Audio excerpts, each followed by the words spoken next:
ସମସ୍ତ ଗୁରୁଜନ ଭାଇ ଓ ଭଉଣୀମାନଙ୍କୁ ମୋର ପ୍ରଣାମ ଏବଂ ସାନମାନଙ୍କୁ ମୋର ଆଦର ଆଦର ଆଦର। ଜୀବନ ଏକ ଅମୂଲ୍ୟ ସମ୍ପଦ, ଯାହା ଥରେ ହଜିଗଲେ ଆଉ କେବେ ଜୀବନରେ ମିଳେ ନା। ତେଣୁ ନିଜେ ଜୀବନକୁ ନିଜେ ଭଲ ପାଅ ଏବଂ ଜୀବନରେ ହାରି ନ ଯାଇ ବଞ୍ଚିବା ଶିଖ। ତାହେଲେ ଦୁନିଆ ତମକୁ ବାହା କରିବ।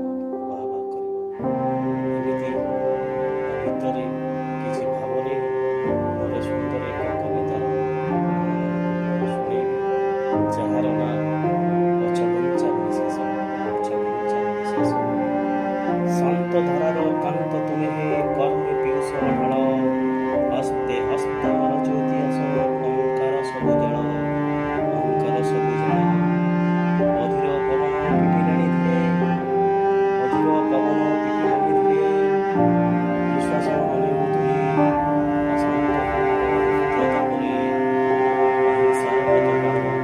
ଅହିଂସାର ପଥ ପାଳ। ଚନ୍ଦ୍ର ସୂର୍ଯ୍ୟ ତୁମେ ତ ଅନେକ, ବଳରେ ବଳୁଆ ରାଜ। ଚନ୍ଦ୍ର ସୂର୍ଯ୍ୟ ତୁମେ ତ ଅନେକ, ବଳରେ ବଳୁଆ ରାଜ। ଆଖିକୁ ଆଖିରେ, ମନକୁ ମନରେ, ଶତ୍ରୁ ଥାଳରେ ଭାଜ। ଫେରିବ ଅଦିନେ ଫୁଲର ମହକ, ଭାବ ବାସ୍ନାର ତୀରେ। ମାଟିର ଚୁମ୍ବନ ଛୁଇଁବ ଗଗନ, ନଥିବ ସହସ୍ରେ ଭେଦ। ଅଧା ରହିବନି ଅଧୁରା ସପନ, ସମୟ ଦେଇଛି ଲେଖି। ଧୈର୍ଯ୍ୟ ଶେଷ ନୁହେଁ ତୁମ ଜୀବନ ଡାକରା ଡାକି।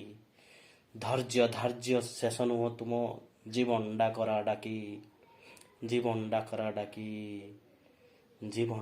ଡାକି।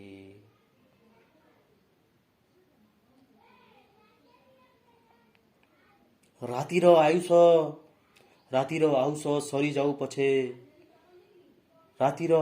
ସରିଯାଉ ପଛେ, ଆତଙ୍କ ଯାଉ ହେ ଥମି।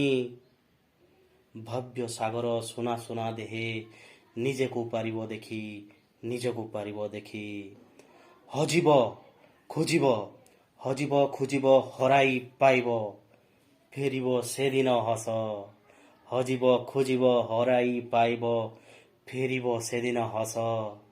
ସତ୍ୟ ଶପଥ ବାଜିଗର ତୁମେ, ପଛଘୁଞ୍ଚା ନୁହେଁ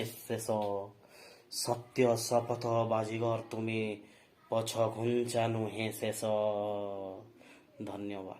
ଥ୍ୟାଙ୍କ ୟୁ।